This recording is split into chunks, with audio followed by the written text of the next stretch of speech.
Olá, gente, boa noite a todos, boa noite a todas. É com alegria que nós recebemos hoje o professor Fábio Criptini, ele corrigirá a pronúncia, prometo.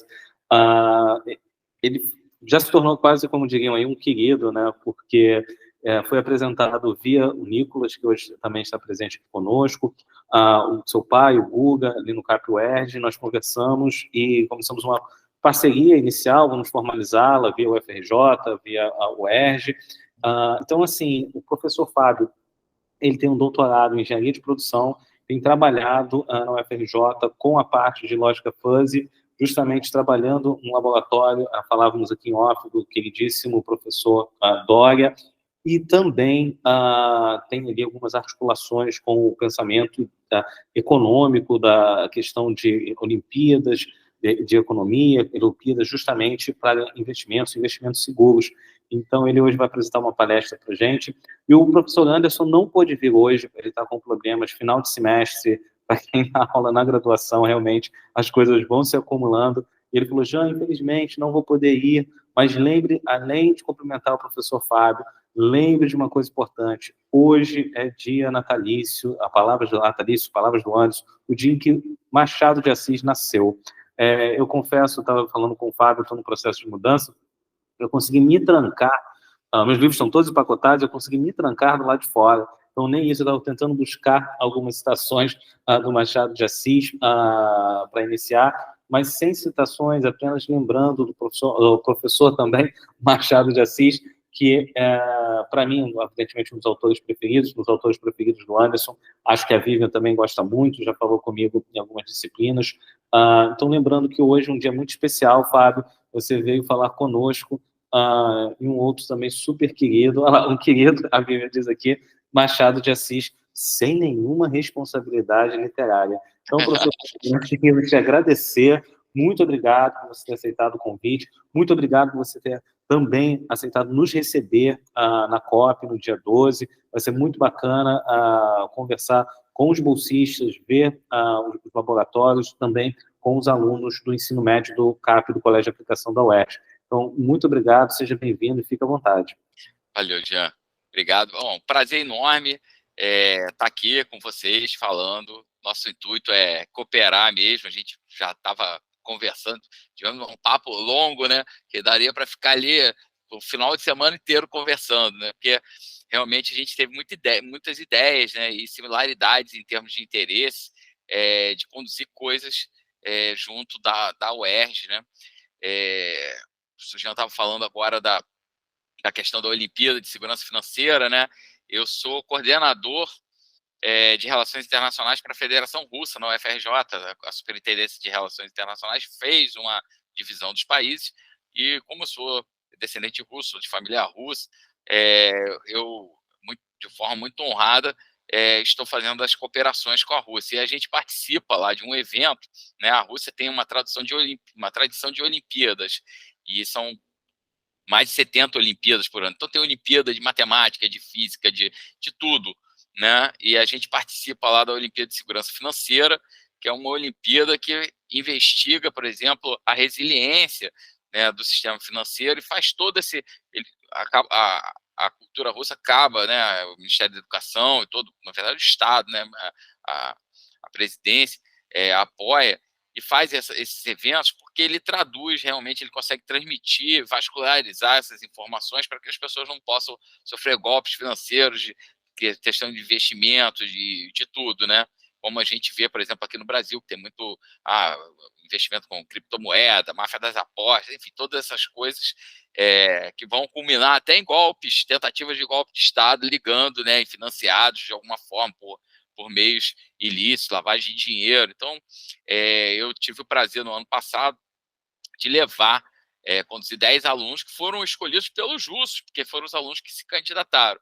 Esse ano a gente fez um funil aí com 190 candidatos, na verdade as pessoas se candidataram, e vou receber brevemente aí uma listagem dos alunos que eu recebo, né, como candidatos para participar da equipe lá, representando o Brasil. E aí a gente viaja junto, tudo.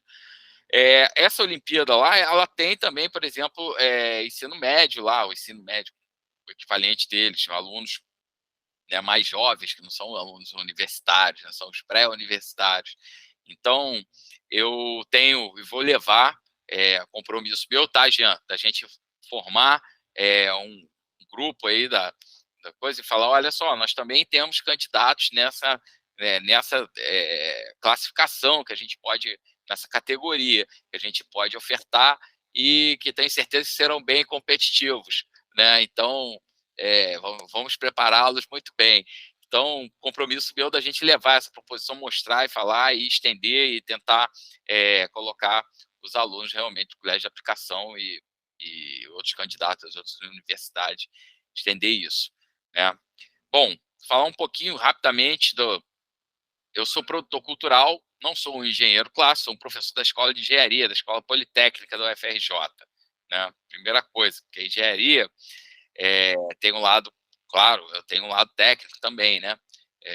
Fui aluno da engenharia, fui aluno da física, a gente passa por um monte de coisa, sou músico também, então tem toda essa versatilidade também em termos de disciplina, né? A multidisciplinaridade hoje no mundo moderno, né, faz com que a gente tenha novas competências, né? Essas soft skills. Então isso também é interessante. Mas o meu caminho foi um caminho meio difícil, né? Porque imagina um engenheiro na produção cultural ou um produtor cultural na engenharia é sempre um estranho no ninho, né? E aí eu acabei fazendo especialização em gestão de projetos, comecei a ficar, já era um produtor cultural muito técnico e acabei ficando mais técnico ainda na parte de sequenciamento de atividades, tudo.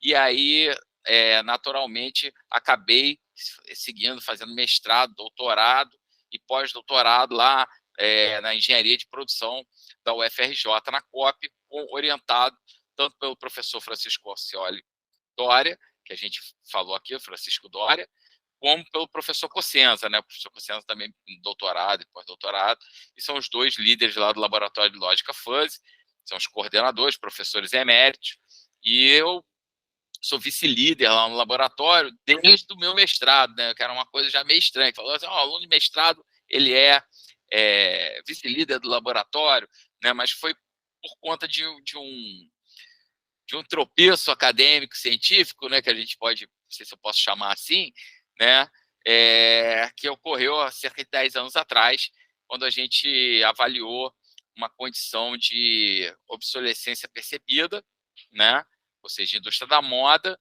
em Cali, impactando em questões ambientais, em custos, em capital de giro da empresa, tudo, e a gente mapeou muito bem o problema e desenvolvemos um algoritmo fuzzy, né, nebuloso, que a gente chama nebuloso. Por que nebuloso?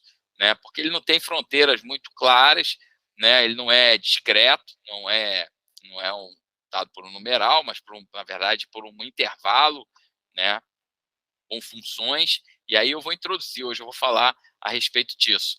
Eu não sei qual a extensão, com fundo eu vou hoje, mas também a gente não precisa correr. Acho que a gente pode ver a parte que é interessante do conceito da lógica fuzzy, da abordagem, como surgiu, né? Eu tenho slides aqui, tem muito texto, então eu vou hoje ter a liberdade de passá-los de forma mais fluida e disponibilizá-los também. O professor Jean depois pode transmitir para vocês e a gente pode até programar outros eventos, porque realmente assim é uma apresentação bem flexível e tem uma parte de aplicações, mas se eu falar das aplicações, eu posso falar um dia inteiro da aplicação delas, né? Por exemplo, quando a gente chegar lá na hora, eu vou citar, teve uma para gestão de combustível e tempo, fazer um trade-off, ou seja, você tem que abrir mão de uma coisa em função de outra. Então, para aeronaves, então, para um ambiente bastante complexo, né?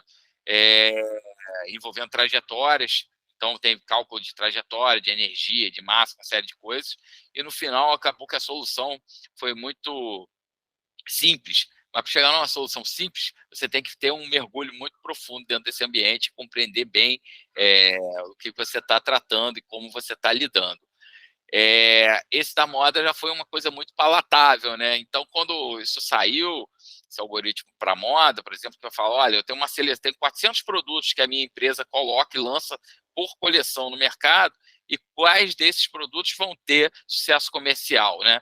E aí isso envolvia uma pesquisa, né, em cima de opiniões e percepções, e em cima de percepção quanto a preço, quanto a versatilidade. A gente fez um algoritmo que era capaz de mapear isso e, de fato, funcionou muito bem, né? E aí esse algoritmo tomou, não era algoritmo do desejo, não se chamava assim, mas já acabou sendo batizado pela mídia, saiu na Flávia Oliveira, em várias colunas, em vários jornais, até que saiu no caderno de economia da Folha de São Paulo, no domingo, dia de maior tiragem, né, tudo. E naquele dia eu fui dormir produtor cultural e acordei engenheiro econômico, né? E que para mim foi muito interessante, porque assim, eu não tinha um trabalho fechado, eu não tinha até nem a dissertação feita, redigida. Eu tinha simulação, eu tinha os dados, e eu já tinha os primeiros relatórios, tinha só feito um paper, né? E acabei sendo perguntado sobre tudo. Eu fui posto à prova. Eu participei por uma. Quando eu fui fazer a banca, não era mais banca, porque todo mundo já tinha discutido e debatido dentro do departamento dos professores aquilo a exaustão.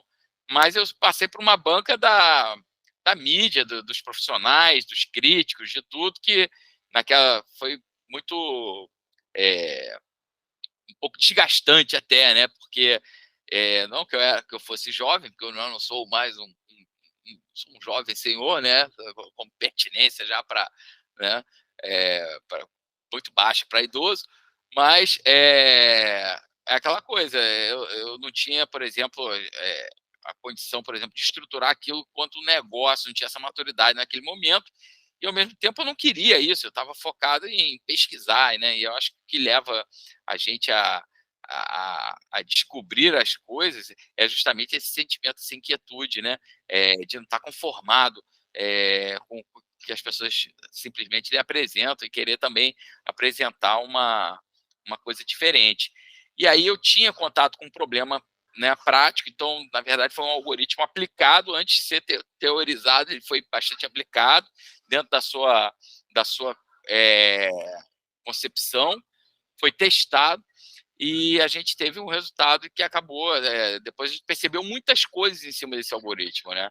Esse processo, por exemplo, de concepção do próprio algoritmo, aí, novamente, retornando aí ao professor Dória, eu posso dizer que a gente tinha lá aqueles eventos, já chegou a participar lá no Palácio Rio Negro, lá em Petrópolis, né? A gente tinha um ônibus aí os alunos todos do professor Dória e outros colaboradores de outros professores também entravam num ônibus e a gente ia até Petrópolis, onde a gente efetivamente fazia o seminário para os próprios alunos, da forma similar que a gente está fazendo aqui, a gente falava para os pares, né? E ali surgiram várias ideias. E ali eu falei, pô, surgiu a primeira coisa que eu vou falar sobre algoritmos, né?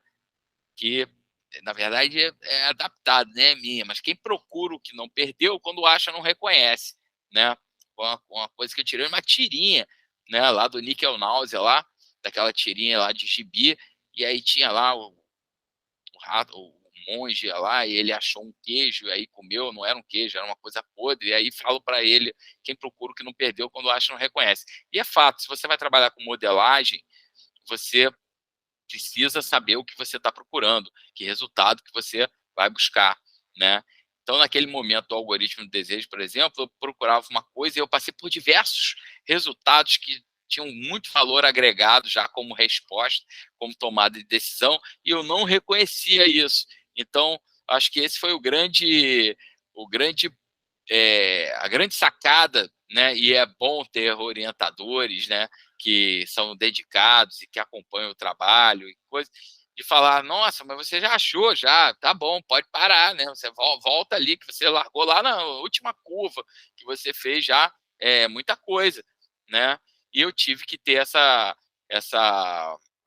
vamos dizer, realmente, ele falou, olha, fecha teu trabalho, cara, acabou, tipo, vamos para outro, vamos fazer o doutorado, porque o mestrado já foi, guarda as suas ideias, né?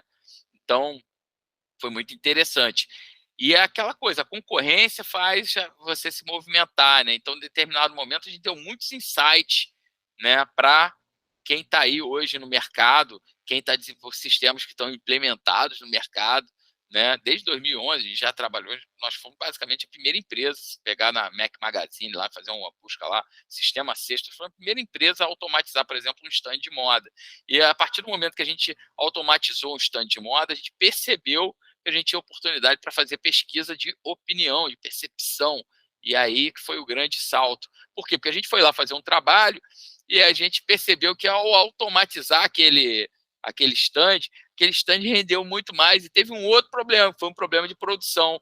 Então ele ficou profundamente endividado quanto à questão de produção, né? E aí ele falou, olha, o problema dele não é processar pedido, o problema dele é realmente saber o que ele tem que fazer e como ele organiza as coisas. Então, assim, basicamente, vou fazer aqui, eu vou compartilhar a tela, afinal de contas, hoje a palestra, a apresentação tem uma finalidade, deixa eu só, eu não estou conseguindo compartilhar aqui a apresentação, embora ela esteja aberta em retaguarda. Deixa eu só ver por quê. Eu estou usando o Chrome.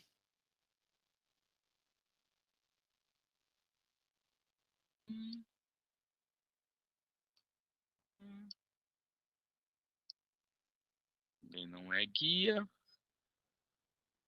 Bom, vou para a tela inteira. Aí eu vou ficar sem ver vocês, mas eu acho que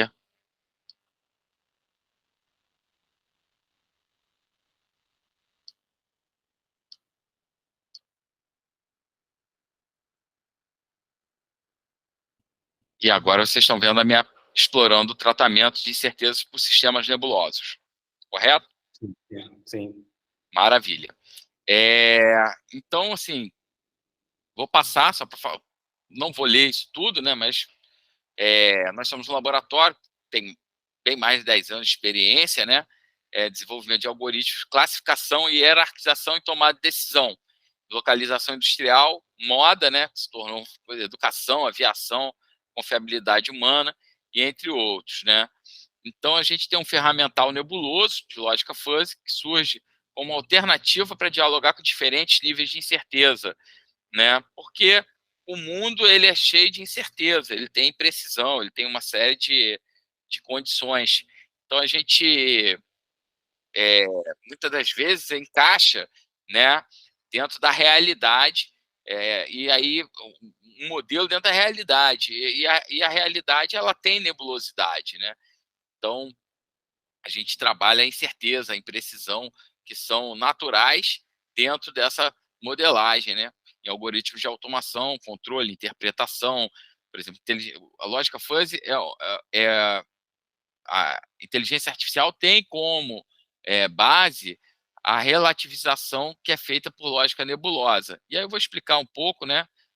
Aqui eu já falo um pouco, dados contendo incerteza em aplicações modernas em que a vagueza ou ambiguidade convivem, né? Então, em cima disso, o conceito de certeza ou incerteza sempre esteve na humanidade como um estado a ser evitado. Você fala para um engenheiro que ele tem que trabalhar com a incerteza, né, ou com alguém que vai fazer uma programação que ele vai ter que trabalhar com a incerteza, é uma coisa indesejada, né? Então, traz insegurança para tomadores de decisões que não convivem em harmonia com sistemas tratados com matemática exata e discreta, né? Então, algumas das abordagens de incerteza aparecem em aplicações de ferramentas estatísticas, mas são apresentadas como tolerâncias dessa imprecisão, intervalos de confiança, né? Riscos e outras abordagens. Aqui tem algumas definições sobre incerteza. Essa dizia, a incerteza implica em que, dada a situação, o indivíduo não dispõe de informação, tanto quantitativa quanto qualitativa, apropriada para descrever, prescrever, prever, deterministicamente ou numericamente, um sistema e seu comportamento e suas demais características, né? Então, assim, isso é natural, né, do ser humano. Muitas das vezes você fala que hora você vai chegar, aí ele fala aproximadamente 6 horas da tarde, mais ou menos 6 horas da tarde, né? Então, a linguagem, ela carrega muitos elementos que podem ser interpretados, né, e gerar limite dentro da incerteza. A quantificação da incerteza é um processo baseado em diferentes métodos e modelos que pode produzir tanto um estado numérico quanto um estado linguístico, que será interpretado futuramente por tomadores de decisões. A teoria da probabilidade é uma ferramenta mais utilizada para tratar desta matéria. E aí você tem algumas abordagens da incerteza, né? A incerteza total, né, representa a agregação de todas as incertezas relativas a um problema em um contexto específico. No contexto de predição, a incerteza total deve concentrar todas as formas de incerteza: aleatoriedade, nebulosidade, vagueza, não especificidade, né? Entre outros. Então, assim, você processar dados com incerteza, né, é, exige assim ferramentas mais modernas do que a matemática euclidiana, né?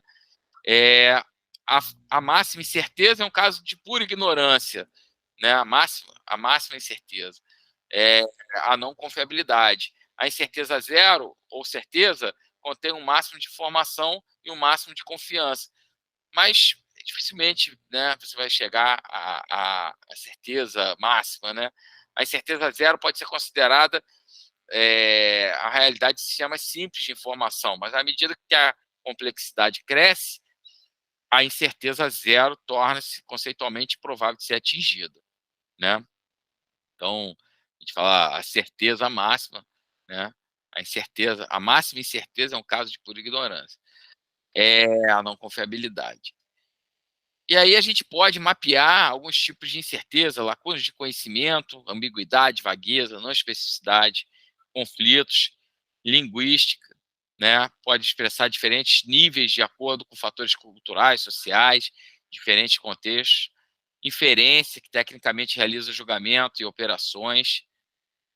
A maior parte dos problemas relacionados a esse tipo de certeza não pode ser conduzido pela teoria da probabilidade ou por interpretação, né? Então, tem limitações na teoria da probabilidade, né? Que a gente não está lidando só com uma lacuna em cima da incerteza, mas a gente tem tendência dentro da incerteza, tem uma série de correlações. Aqui tem alguns tipos de incerteza que foram tratados, eu vou passar um pouco, mas uma coisa interessante é que o Timothy Ross coloca: se a única disponível ferramenta for um martelo, então todos os tipos de incerteza parecem pregos. Ou seja, não dá para tratar tudo com teoria da probabilidade, né? Então, você precisa da teoria da possibilidade, né? O cálculo probabilístico ele tem essas limitações, né? E aí, é claro, todos os campos da matemática se desenvolveram também, né? A gente tem que entender que quando a gente está falando, por exemplo, de lógica fuzzy, a gente está falando de uma extensão de conjuntos, né? Da visão de conjuntos, do pertence ou não pertence, mas o quanto pertence, né? Então, vou andar, por exemplo, aqui para mostrar alguns tipos de incerteza que estão ligados aqui, alguns pregos, né, que o Timothy Ross, que é um pesquisador que tem um livro chamado Fuzzy for Engineering Application, with Engineering Applications, que é bastante relacionado, citado aí, né? A incerteza na saída de um evento, a aleatoriedade, a dispersão sistemática, o risco, que é a probabilidade pela consequência, confiabilidade, e aí tem outros. Um denominador comum para comparar e combinar diferentes quantidades de complexidade na tomada de decisão, na inferência geral, métodos estatísticos, métricos, funcionais. Então, aqui ele dá, por exemplo, algumas sentenças linguísticas, né, que você pode falar: eu retornarei às 18 horas, probabilística, provável que eu retorne. Eu retornarei logo, vagueza, porque logo não te dá um sentimento de precisão, né, por que horas exatamente. Nebulosidade, retornarei em alguns minutos. Eu retornarei cedo ou tarde. Ambiguidade, eu retornarei entre 5 e 15 minutos, não específico, ele te dá pelo menos uma lacuna, né? Eu posso não retornar, desconhecimento. E aí tem um gráfico dessa tipologia, né, da incerteza, indo para ambiguidade, né, para nebulosidade, né, esse disagreement, né, o strife ou não especificidade. Então, a gente tem diferentes tipos de incerteza para dialogar dentro de um sistema. E aí, para dialogar com a incerteza, eu faço aqui uma... Né, como surgiu a lógica fuzzy, né? Então, existem diferentes pesquisadores que já vinham colocando isso, né? Cientistas, né? O Jean-Luc Azevix coloca, por exemplo, a lógica trivalorada, né? E cria um modelo já para pensar uma coisa entre 0 e 1, né? Insatisfeito. Bertrand Russell também coloca isso. E o Zader tem a primeira, né?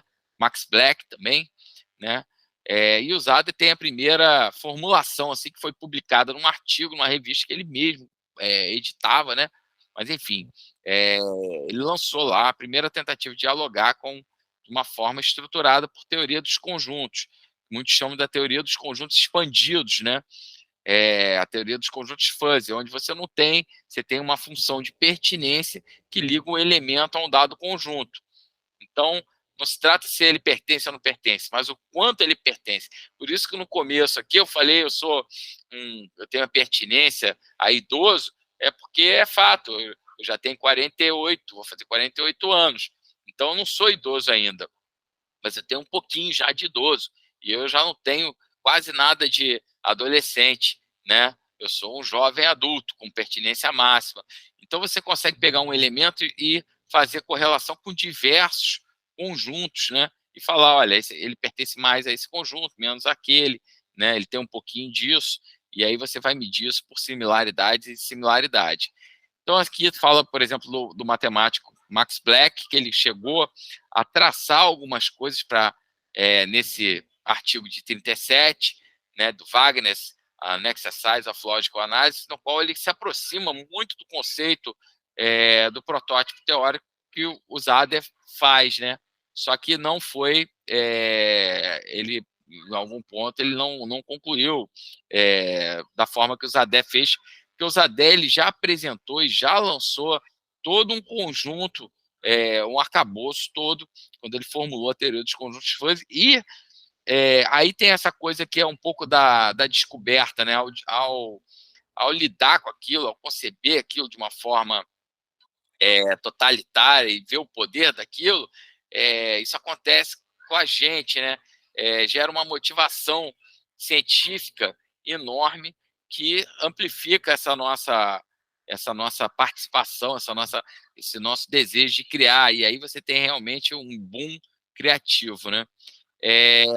O conceito de pertinência introduzido por Zaden em 65 foi realmente a grande diferencial da teoria dos conjuntos nebulosos, que, embora não se restrinja apenas a este conceito, teve papel fundamental na descrição de toda a matemática nebulosa.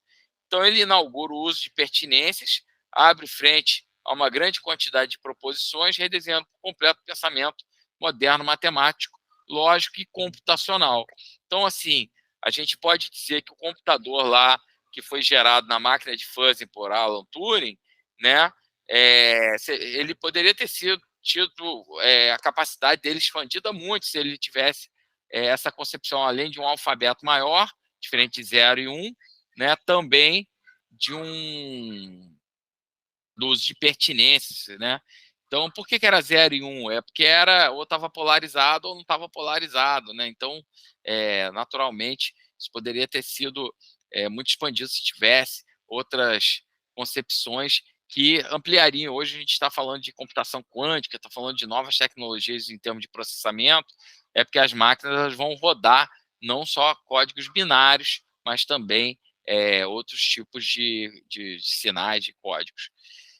A realidade é a imprecisão, a realidade, né, já vinha sido discutido, aí o Jean pode falar melhor que eu, né, desde Platão no mito da caverna, né, quando ele olha para trás e começa a ver as sombras, ou seja, ele não vê a coisa muito bem delineada, ele começa a conhecer o mundo a partir do momento que tem contato com ele mesmo, né, e a gente pode fazer essa relação, né, a realidade é construída a partir da lógica do observador, que a constrói em meio de atributos e referenciais oriundos da própria cultura, exclusivos em meio à sua capacidade de perceber e descrever as coisas, né? Então, a gente, quando está lidando, por exemplo, com percepção, a gente está lidando também com cultura, com uma série de coisas. A gente tem um trabalho que foi feito por exemplo, com fuzzy, em cima de metáforas, né? E a gente via que, dependendo da nacionalidade, a gente trabalhou com grupos de alunos, eles percebiam, por exemplo, uma metáfora e faziam uma correlação de maneira completamente diferente. Na informação descrita, pela lógica do observador, né, podemos coletar um conjunto de características que são oriundas dessa experiência, da formação dos dogmas. A realidade e a imprecisão estão intimamente ligadas, na medida em que a diferença entre a descrição dessa realidade por dois ou mais observadores gera uma divergência em parte dos casos. Pode ser apresentado por uma zona nebulosa de contorno de dados, ou seja, que na verdade não tem um contorno, esse contorno ele é fluido, né? Ele tem uma dispersão que expressa uma realidade adicionada de sua imprecisão ou incerteza. Então, aí a gente vem declarar aí desde de Russell, né, Bertrand Russell, já esse desconforto, né, que a gente precisa trabalhar uma tolerância para a imprecisão, né? Esta visão tradicional de ciência, incerteza representa um estado desejado, um estado incerto que deve ser evitado a todo custo, dar tratamento adequado à incerteza, aceitar a incerteza, né? Em um modelo teórico são tarefas necessárias já enfatizadas. Toda lógica tradicional habitualmente assume símbolos precisos, que símbolos precisos estão sendo empregados. E aí o Zadé complementa aí o pensamento, falando que devemos explorar a nossa tolerância por imprecisão. Então, aceitar a imprecisão, o Ross questiona, né, que nível de precisão de resposta é suficiente para resolver um problema. E aí eu volto naquilo que eu disse, quem não sabe o que perdeu, quando acha, não reconhece. Né? Por que eu estou falando disso? Porque a precisão tem um custo, né? E o tipo de resposta, muitas das vezes você precisa de uma resposta que com 4 steps de resposta você consegue já tomar uma decisão eficiente, né? No caso lá da moda, o que eu precisava saber é o seguinte: eu preciso produzir muito, medianamente, pouco ou não produzir, né?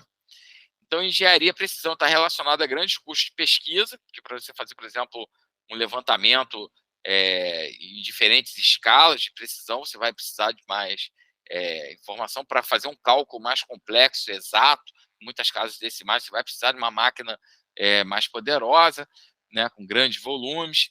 Então, a grande parte das decisões cotidianas não requer essa precisão elevada para atingir soluções a contento, né? E aí, por isso que a gente fala, quando a gente fala de automação, controle com inteligência artificial, tudo, que grande parte dessas decisões, né, você, na verdade, você já processa isso, você não processa isso de forma binária, você processa isso de forma, o cérebro humano ele já processa isso de forma natural, né? Ele fala, olha, aquele carro tá perto, eu estou rápido demais, eu preciso reduzir um pouco. Veja como a gente usa termos linguísticos nesse processo, né? Aí eu já falei da imprecisão e custo, vou passar, da lógica nebulosa, situações envolvendo alta complexidade, nos quais o comportamento não é bem compreendido. Então, quando usar a lógica nebulosa? Em situações que o resultado aproximado fornecido de maneira rápida é requerido. Ou seja, não preciso de um cálculo completo, né? Eu posso fazer um cálculo mais enxuto, ter uma resposta aproximada, e isso já vai me ajudar bastante. Então, falar um pouco, né? Os números nebulosos são definidos como intervalos aritméticos. Então, agora a gente vai falar de números, fuzzy, né? A gente está falando da lógica e agora vamos falar de números, dessas funções de pertinência, descrevendo graus de semelhança de um elemento a um dado conjunto. Assim, um número nebuloso é um conjunto, não deixa de ser um conjunto, que ele envolve um espaço, né? Descrito em um intervalo aritmético de valores com pertinências variadas, ou seja, pode ter várias funções descrevendo esse espaço aritmético, e não transcrito de maneira discreta. Ou seja, eu não dou 1, 2, 3, 4, 5. Eu posso falar que é aproximadamente 2, né? Mas tem um pouco de 1, tem um pouco de 3. Né? Esta variação de pertinência ocorre de acordo com a função que descreve esse segmento, né? E os intervalos componentes. Das formas mais comuns, destacamos alguns os números fuzzy muito triangulares, trapezoidais, a gente usa bastante esse formato, né? Abaixo alguns exemplos, e aí estão aí alguns exemplos deslocados, né? Então, esses são conjuntos fuzzy, né? No qual você tem aqui a função de pertinência, né? A função de pertinência sendo apresentada, então a função de pertinência ele cresce. Então, esse aqui seria, por exemplo, o máximo do conjunto. Aqui o máximo, por exemplo, ele já é, né? O máximo vai daqui a aqui. Então, você pode ter, por exemplo, aqui a média dos máximos, né? Pode ter o centro de gravidade desse conjunto. Você tem diversas leituras que você pode fazer a partir desses conjuntos. Evidentemente, eu vou mostrar um pouquinho mais, né? As principais diferenças entre números CRISP, que a gente chama de CRISP, e fuzzy, né? Estão ligados a essa função de pertinência, que tem uma letra grega mi. Né? Então, o conjunto nebuloso, aqui é a descrição, eu prefiro mostrar a figura. Essa figura não está muito boa, tá? Eu tirei de um livro nosso, não está muito boa. O que ele quer dizer é o seguinte: aqui você tem pertinência 0 do elemento, aqui você tem pertinência 1 e aqui você tem a pertinência entre 0 e 1. Só que essa figura ela está muito marcada, né? Na verdade, seria uma transição suave, né? Dentro dos conjuntos. E aí você tem algumas operações fuzzy, por exemplo, operação de união, de interseção, complemento. E aí eu prefiro ir aqui para essa abordagem na qual a gente discute, faz uma abordagem clássica nebulosa, né? O copo está cheio ou está vazio? E aí, o que vocês acham? Eu não sei quantas pessoas estão na sala, porque eu não estou vendo a sala, né? Mas a Nicolas poderia arriscar?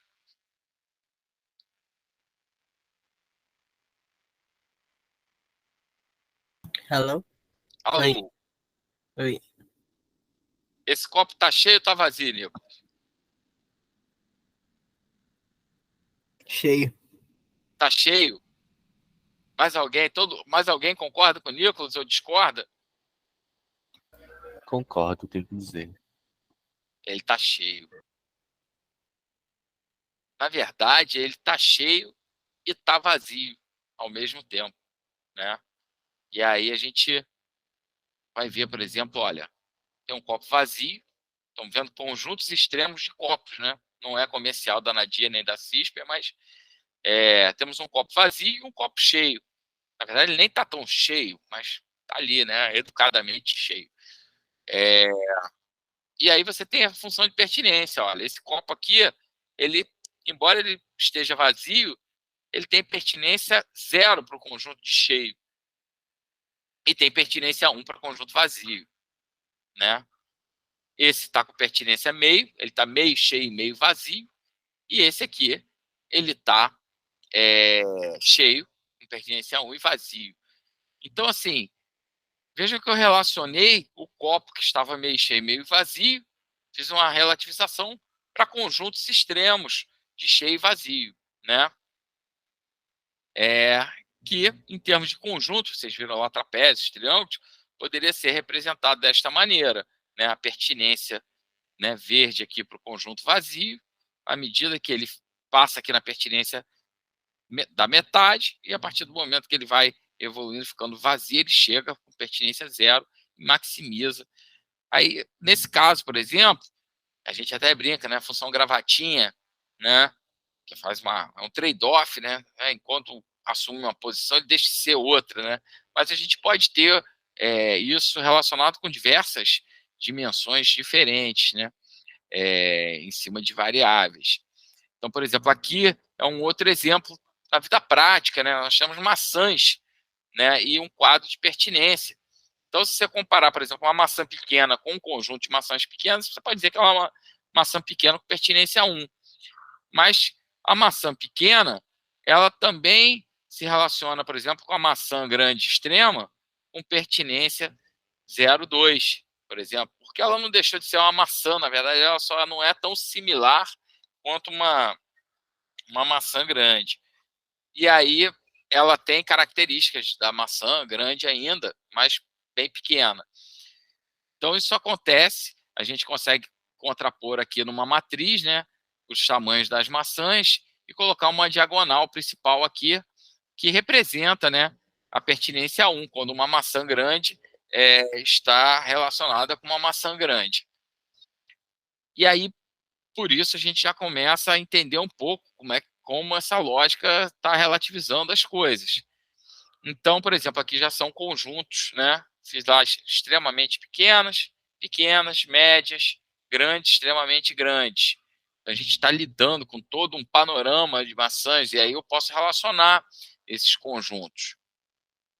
Então, esses triângulos que vocês estão vendo, esses trapézios à esquerda, à direita, eles são números fuzzy, né?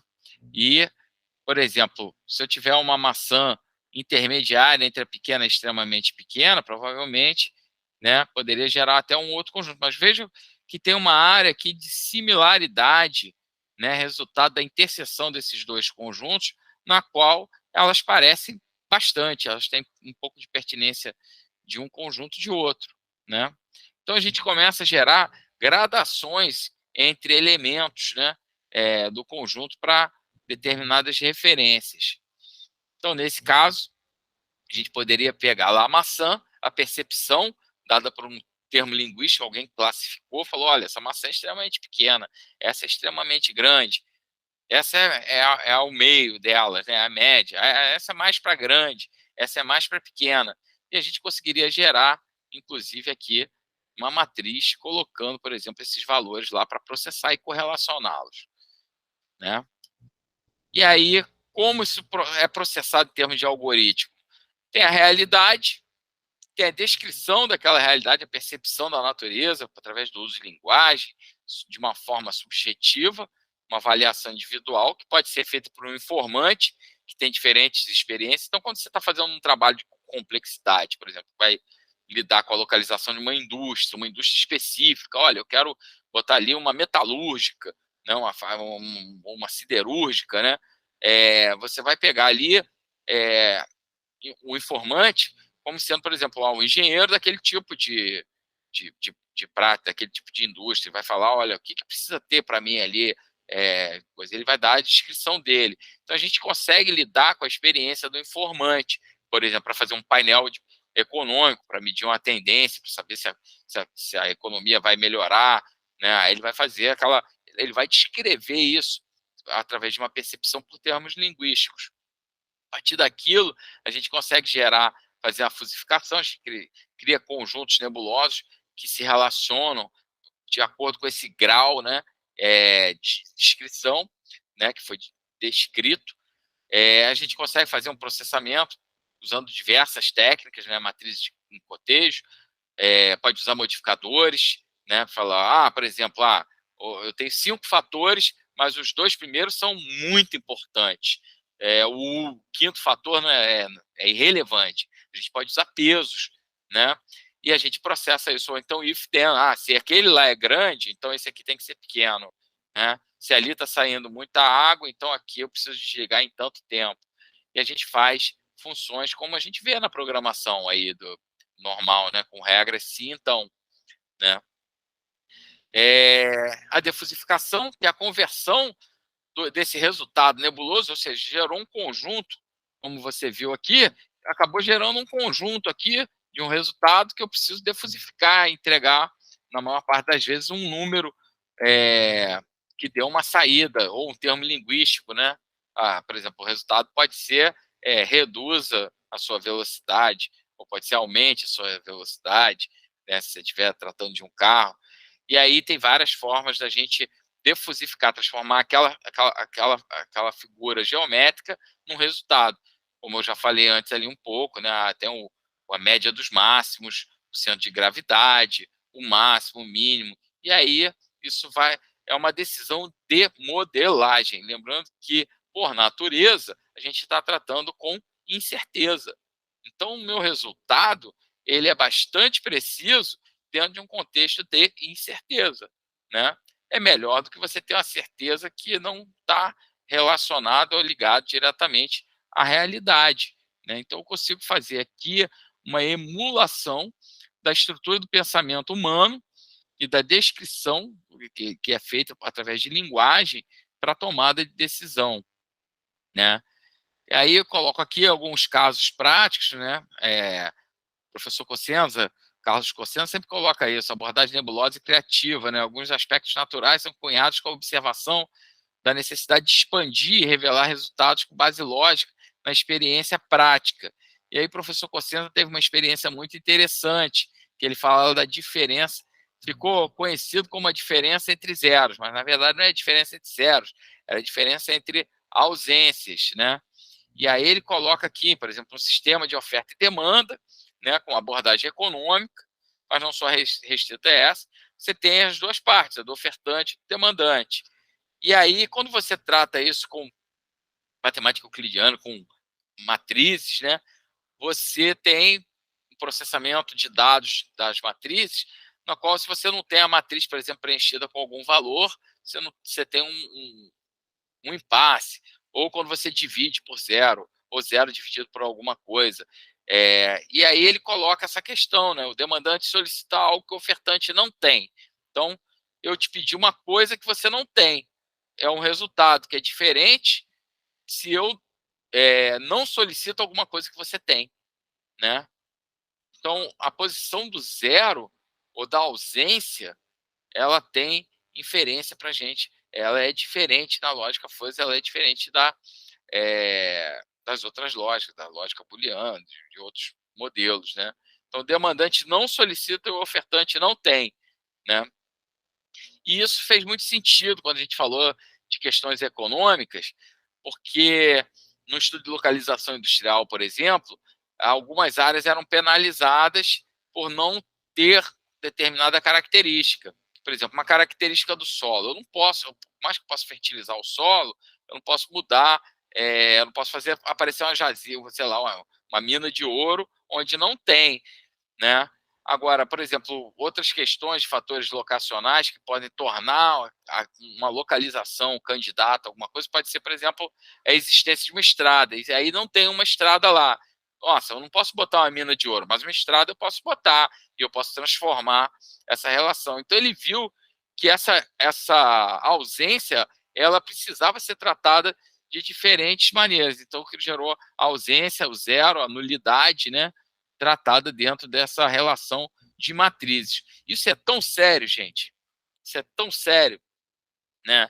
Eu peguei carona no professor Cossenza, já tinha feito um capítulo no livro, mas na frente eu vou mostrar. Falei um pouco dessa experiência, que eu estava citando justamente de vagueza na tecnologia, e aí fiz alguns exemplos, citei algumas coisas, com algumas ideias que, inclusive, estão nessa apresentação. E aí, por exemplo, eu conversei sobre isso, sobre essa relação lá com o Instituto de Física Lebedev, que fica em Moscou, a FIAN, porque a FIAN é quem apoia a ROSFIA na solução de algoritmos que rodam em supercomputadores para buscar, por exemplo, lavagem de dinheiro dentro do sistema econômico russo. E aí, quando eu falei falei muito rapidamente, perguntei como é que ele processava, se usava matrizes computacionais, se ele tinha operadores entre as matrizes, né, como ele tratava o zero, a ausência, né, e apresentei o algoritmo para ele de maneira assim, muito prática, né, da ausência de elementos.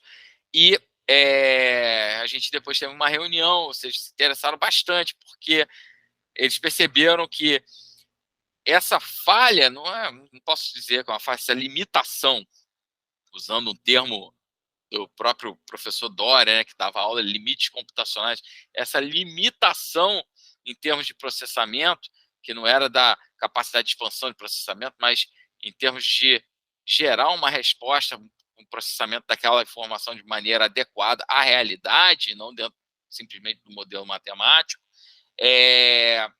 os fez perceber que poderia existir uma lacuna dentro daquele sistema na qual poderiam se esconder crimes financeiros. Então, a gente vem hoje conversando a respeito disso, de como o modelo do Cossenza pode contribuir, né, para a melhoria, por exemplo, desse rastreamento de crimes financeiros. Então, ele coloca essa questão, eu vou passar aqui um pouco, vou falar do algoritmo para identificar o desejo do consumidor, que era o algoritmo do desejo, né? A gente usou essa logomarca, vou explicar de uma maneira bem simples, né? O trabalho foi revelado, né? Eu já te falei da formação de estoques de encalhe, porque toda vez que o empresário ia gerar, por exemplo, o seu mix de oferta, se ele tinha algum tipo de... ele errava nessa projeção de quanto uma peça ia vender, aquela peça encalhava. Então, quando ele tem uma venda muito acentuada, por condição até de processamento de pedidos em ambiente de feira, gerou um outro problema, que era um problema da produção. Então, a aposta de produção em ambiente de avaliação de feiras com participação de compradores, atacadistas, críticos, estilistas, profissionais. Então, na feira, a feira é um ambiente ótimo, né? Porque você tem todos os atores ali reunidos de diversas partes do país e com diferentes capacidades de informação, informantes diferentes. Então, você tem, por exemplo, estilistas. O estilista interno, ele já está acostumado com aquele produto, ele gosta, ele tem até um vínculo afetivo com aquele produto. O externo, não. Então, vale a pena a gente comparar as percepções e analisar se tem uma correlação, se não tem, porque um produto que é vencedor com todo mundo, que é uma unanimidade, ele com certeza vai ser um produto que vai dar certo no mercado. Outra coisa que a gente analisava era essa cadeia, né? Do representante comercial, do lojista, né, do varejista, tudo. Então, a ideia era o quê? Não existiam séries históricas, né? Estampas, cores, modelagem, materiais variados. A obsolescência rápida por percepção, ou seja, o produto perde valor rapidamente, embora não seja perecível, ou seja, o produto é lançado com preço cheio na vitrine, na loja, e ele, 3 meses depois, se ele não vendeu, ele micou, né, que a gente fala, ele perdeu valor intensamente. Então, a gente tem esse desafio, por exemplo, de apostar na produção, né? O que a empresa precisa fazer uma aposta cerca de 30% desses itens, né? Porque ele precisa produzir em tempo para fazê-lo chegar na loja, né? Na coleção. Então, quanto produzir de cada item? Eu achava, aí vamos lá naqueles seminários lá que eu e o professor Jean participávamos lá no Palácio Rio Negro, em Petrópolis, eu achava que ia falar, olha, vai produzir 242 itens dessa calça ou dessa blusa, né? 243. Mas, de fato, essa não era a melhor resposta, porque a gente tinha que processar, por exemplo, 400 itens, né? Então, numa coleção, a melhor resposta era, olha, a gente pode produzir mais desse do que daquele, já era suficiente, e esse produto aqui, ele está fora do preço dele. Se ele for um pouco mais barato, veja que são todas respostas linguísticas, for um pouco mais barato, ele vai ter maior atratividade. Por quê? Porque dentro da nossa leitura por variáveis, a gente constatou que várias daquelas peças, por exemplo, os informantes falavam que estava com preço caro, ou que estava com preço coerente, ou que estava barato. Então, a gente conseguia até reposicionar peças dentro desse mix, desse conjunto de produtos que a loja ofertava para o mercado, falando, olha, aquela blusa ali que tem um bordado, ela está sendo vista como barata, hein? Então, a gente pode ganhar um pouco de preço naquele produto e tirar um pouco de uma outra categoria que estava vendo que estava caro. Então, fazia tanto um balanceamento de preço, né, como também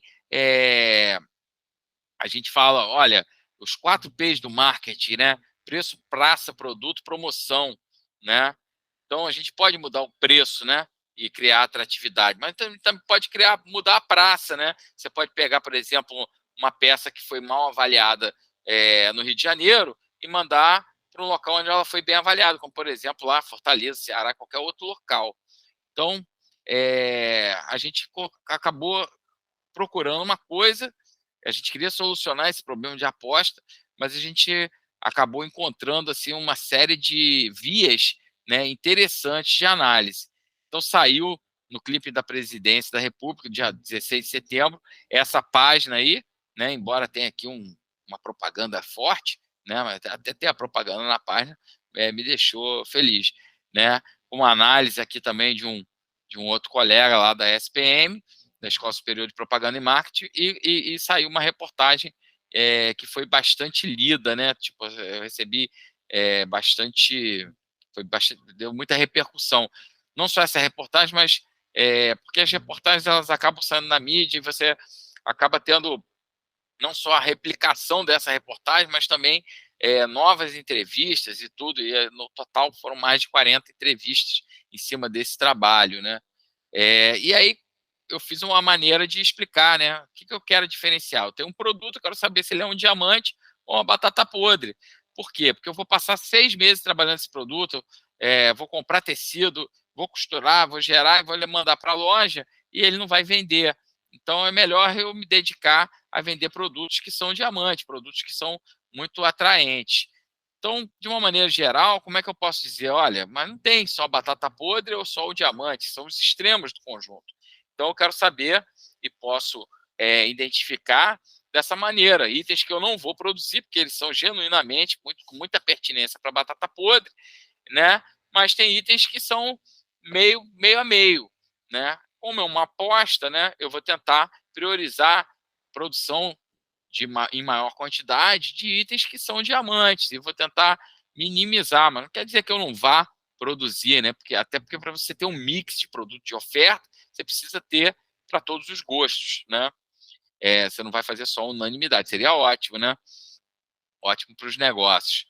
Então a gente gerou um índice de atratividade, né? Que media essa desejabilidade. O resultado final do processamento das variáveis era um índice de desejabilidade, né?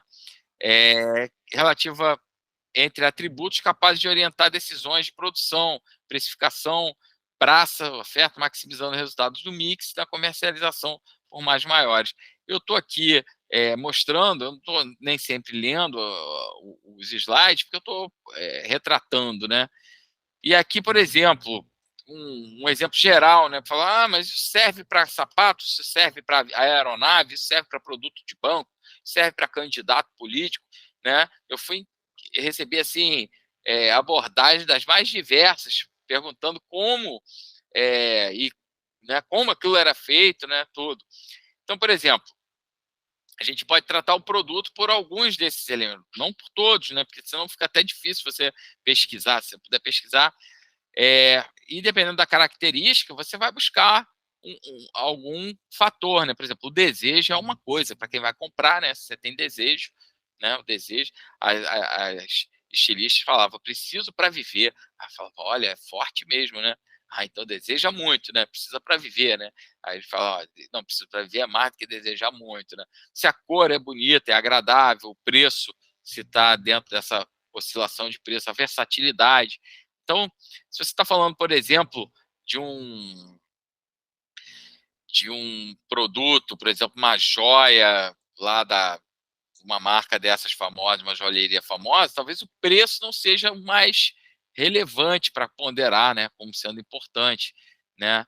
Também a versatilidade também não. Agora, se for uma marca jovem que lide, né, olha, a gente vende roupas para o dia a dia que são versáteis, então você vai buscar esses elementos e vai mensurar o desempenho desses elementos à percepção, né, na percepção desses consumidores. Então a gente fez na época com a loja lá, né, essa condição fizemos uma escala, né? Então o preço, por exemplo, é muito caro, coerente, muito barato, né? Barato, muito barato, na verdade, né? O muito barato vai estar na ponta. E aí essa análise, por exemplo, da pertinência. O que é bom? Se o preço for muito caro, né, é melhor para o fabricante. Se for muito barato, é melhor. Se for barato, ele é melhor para o consumidor, né? E aí a gente estabelece essa relação do que é bom para o fabricante, que é bom, porque se ele puder precificar o produto dele de forma mais elevada, isso contribui para o aumento dele de faturamento, isso é ótimo, né? E aí a gente trabalha essa flutuação de preço, né, numa suposta região de equilíbrio, aí aqui saiu da Folha de São Paulo, então a gente tinha essas características, preço, versatilidade, cor, desejo e a modelagem, né? Na verdade não era nessa ordem, né? Primeiro era o desejo. Você desejou, você gostou muito, gostou, a cor Gostou da cor? Gostei. Aí ia para o preço. Se o preço é coerente, basicamente essa peça já era considerada vendida. Eram os 3 elementos que eram assim importantes, né? Muito importante, moderadamente importante ou pouco importante, né? A versatilidade e a modelagem, por exemplo, ela tinha um peso menor nessa questão, né?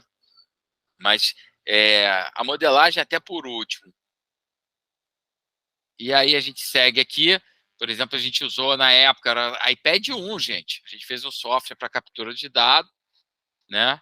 Fazia essa avaliação com compradores atacadistas, e aí sabia o que a gente ia apostar para chegar no mercado ali 45 dias, 60 dias depois, em termos de quantidade.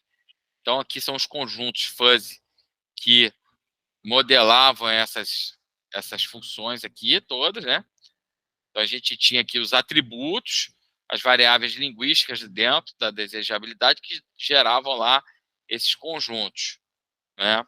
Essa modelagem foi atribuída, mas mesmo sendo atribuída, ela ainda foi muito eficiente em determinados casos, onde você vai lidar, por exemplo, lá com o caso de aviação e outras coisas, a gente teve que estar aderente a outros fenômenos, né, para trajetória, para tudo, né, da física. Mas nesse caso, com percepção, funcionou muito bem dessa maneira, né?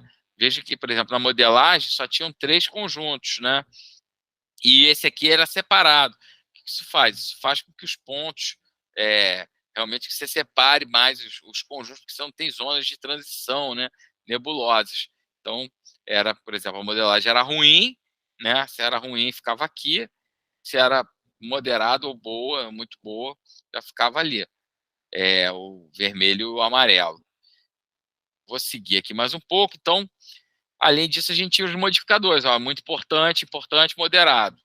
E a gente multiplicava e gerava lá essas matrizes modificadas, né, por esse vetor.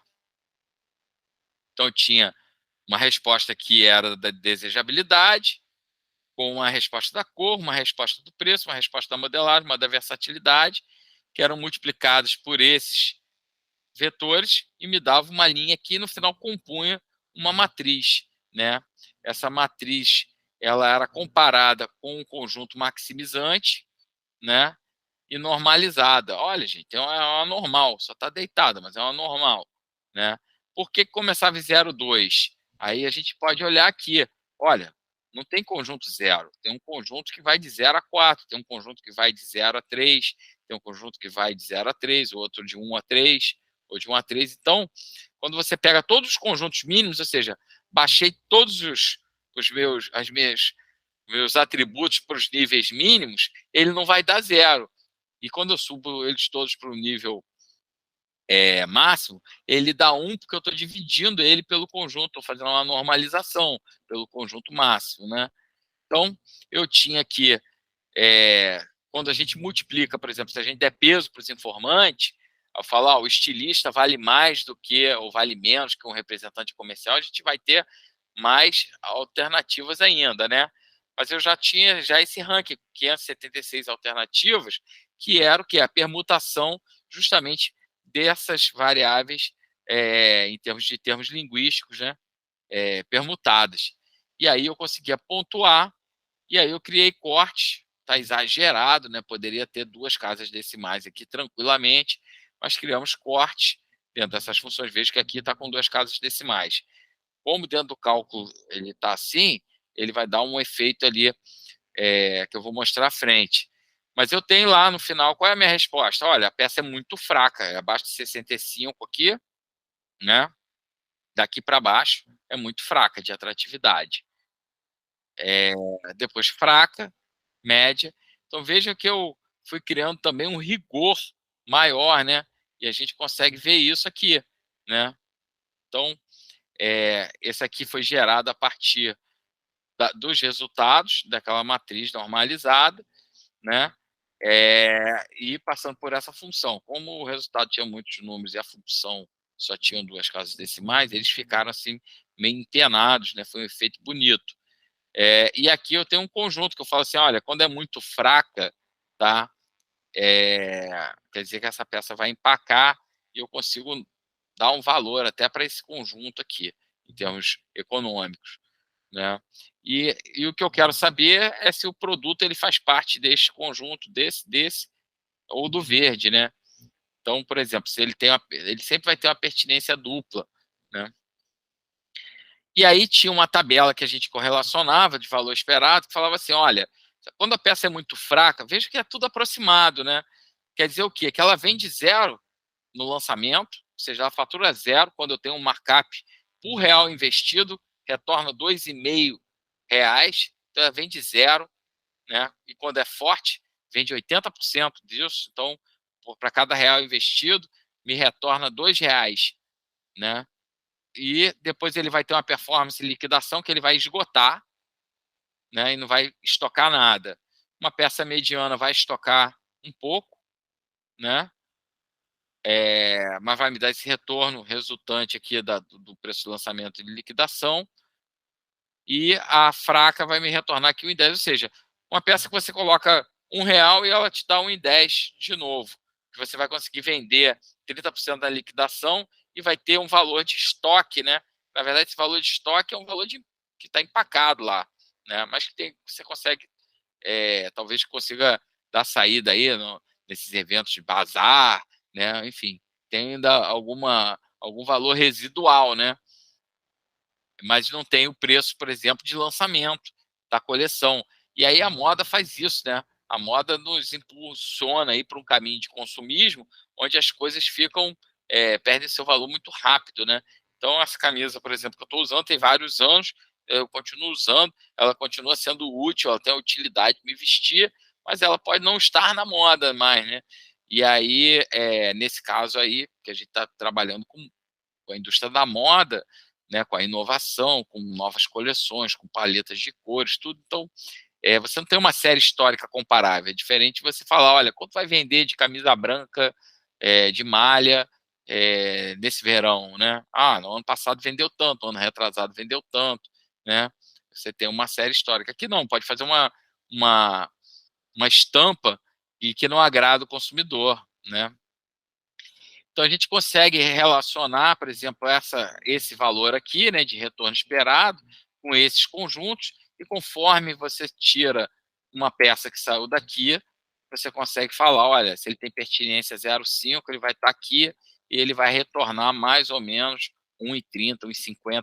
Então, a gente criou uma ferramenta que nos possibilitava avaliar a condição de aposta e de retorno em cima, fazer uma ferramenta de predição em cima da percepção do público que trabalhava conosco nas feiras, é, dos próprios funcionários da empresa, de avaliadores, de representantes comerciais, de clientes e de tudo que, no momento de conhecer da convenção e conhecer a coleção de peças, tinha essa percepção.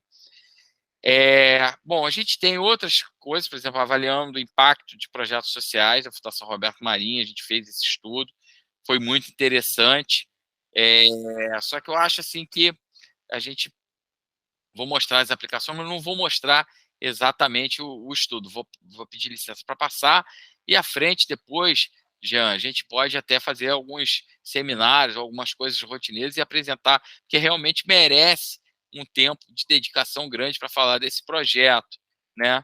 Mas a gente tratou justamente com o impacto, né? É um projeto, o Projeto Travessia trabalha justamente com alunos que têm defasagem de idade e ano, ou seja, você pega um jovem adulto, um idoso que não cumpriu o ensino médio, ensino fundamental, não sabe ler, enfim, e ele vai passar por um processo de transformação, e esse processo de educação não pode ser da mesma forma que você ensina, por exemplo, crianças, ou seja, está fora dessa brecha, idade e ano, e tinha toda uma metodologia própria correlacionada com a realidade, com aquilo, e que valorizava uma série de questões. E nós fomos convidados para fazer justamente a avaliação do impacto pessoal, familiar, profissional, social e da visão de futuro.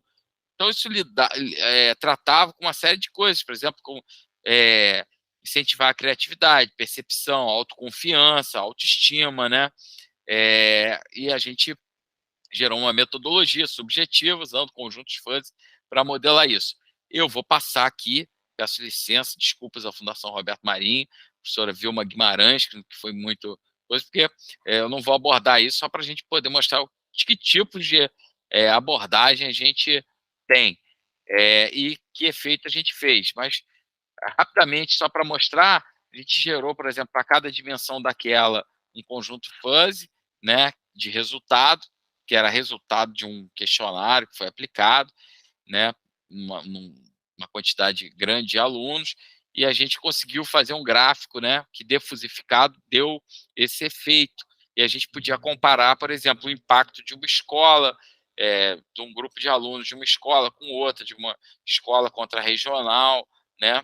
E no final a gente teve um resultado que foi georreferenciado, né? De acordo, vou pedir licença, vou passar aqui rapidamente para vocês por esse mapa, onde a gente tem os pontos vermelhos, que são escolas existentes do projeto, os pontos amarelos são escolas onde nós capturamos formulários, questionários, fizemos a pesquisa, né? Então, a gente tinha 3.424 alunos sendo avaliados, num total de 23 mil, dava aproximadamente 15%.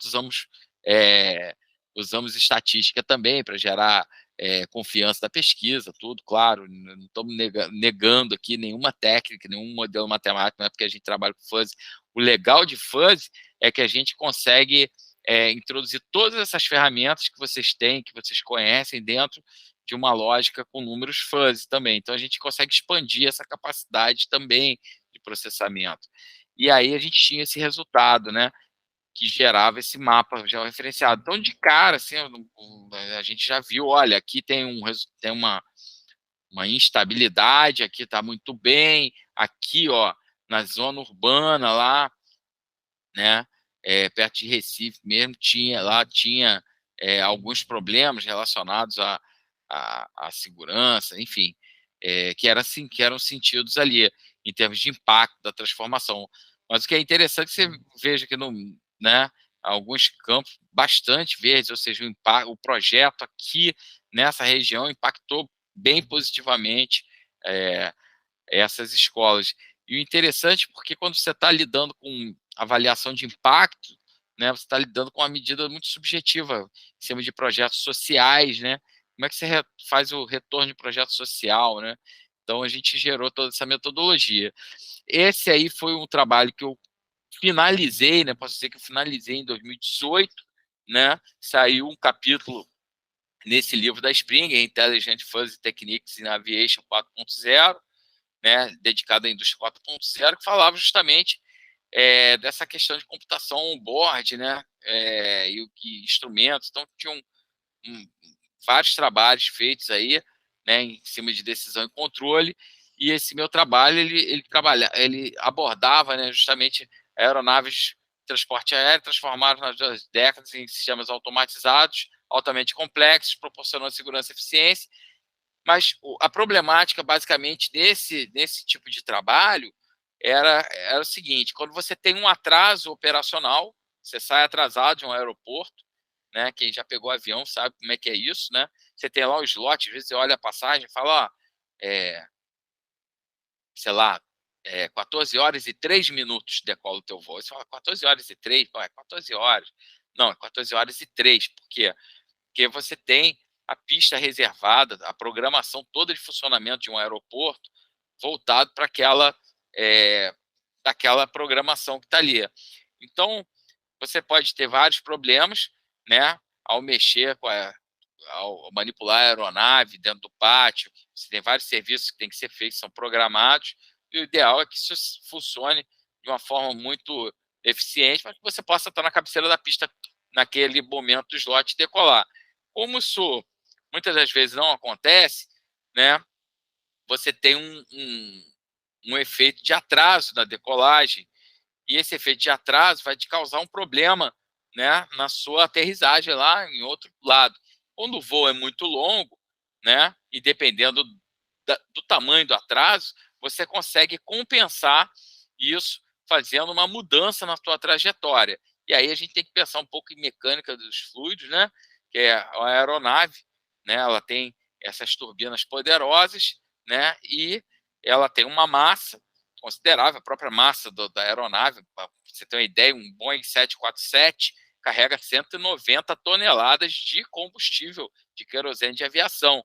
Se ele decolar com o tanque cheio, ele dificilmente ele aterriza com o tanque cheio. Ele é feito para decolar e aterrissar lá no outro lado, depois de ter gasto todo aquele combustível. Se tiver algum problema, ele vai girar, provavelmente em cima do oceano, e vai jogar esse combustível na atmosfera, né? Vai se jogar, abrir o tanque e jogar o combustível fora, né? Que é um custo enorme.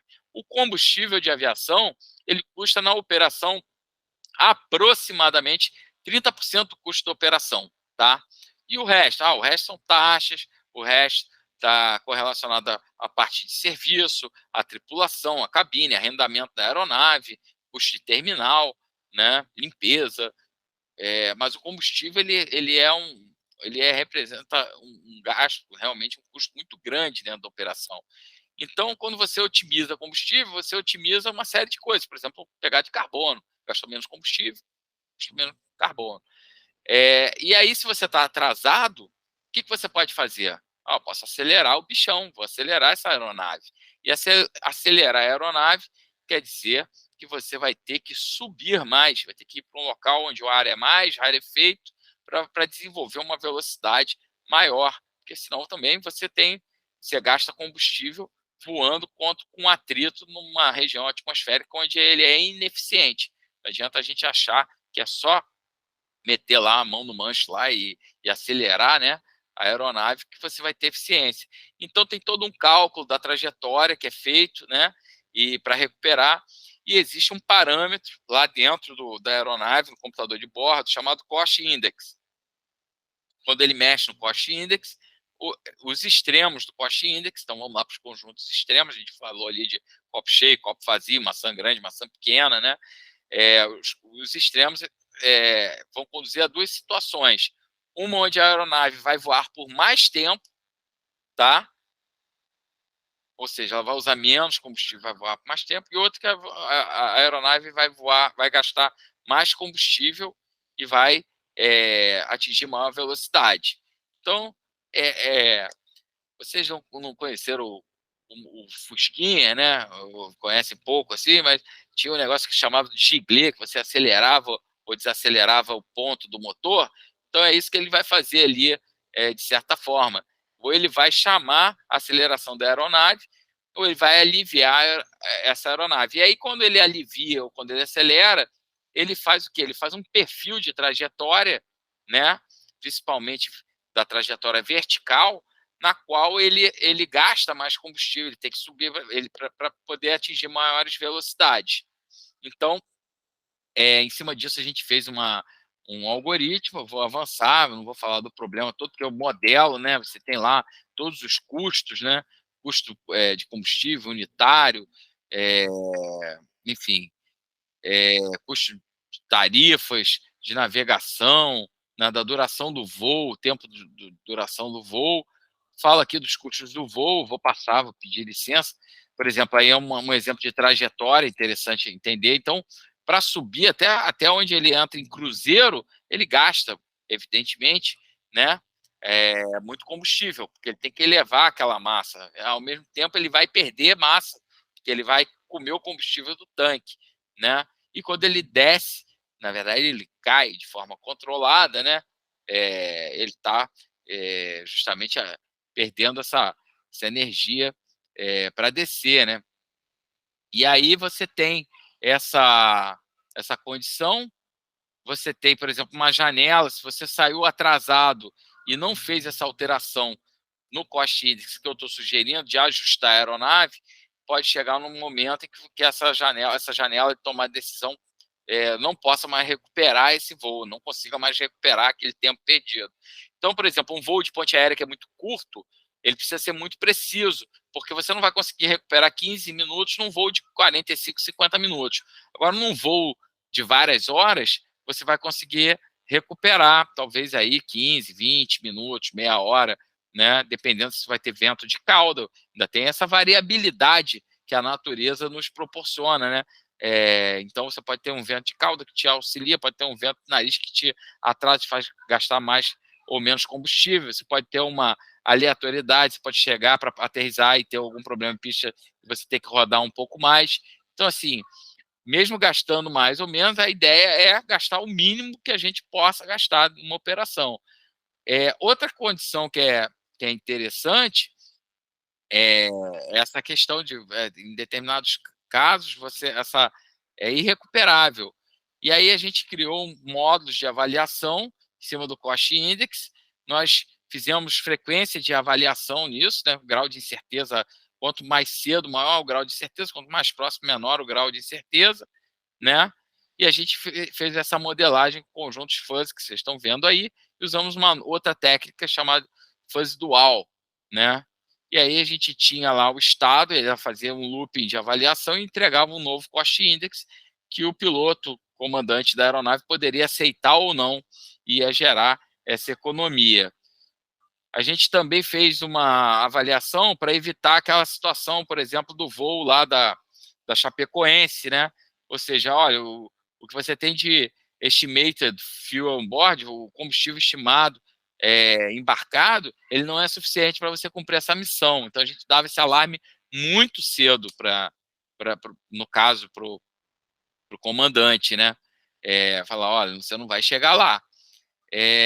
Aí é um exemplo, por exemplo, das matrizes, né? Por lógica fuzzy, para estimated time to arrival, ou seja, o tempo estimado para a chegada, né? O estimated fuel on board, quantidade de combustível, né? E a mudança do valor do cost index. A gente fazia passos de menos 15, né? A mais 15, e fazia essa alteração do cost index. Aqui, por exemplo, a gente tentava manter o cost index dentro de uma zona desejável, né? Onde você tinha a menor alteração, né? Em termos do valor de atraso. Aqui é uma das matrizes, a visão computacional, a superfície de decisão, né? Então, aqui a mudança no cost index, né? O estimated fuel on board, o estimated time to arrival.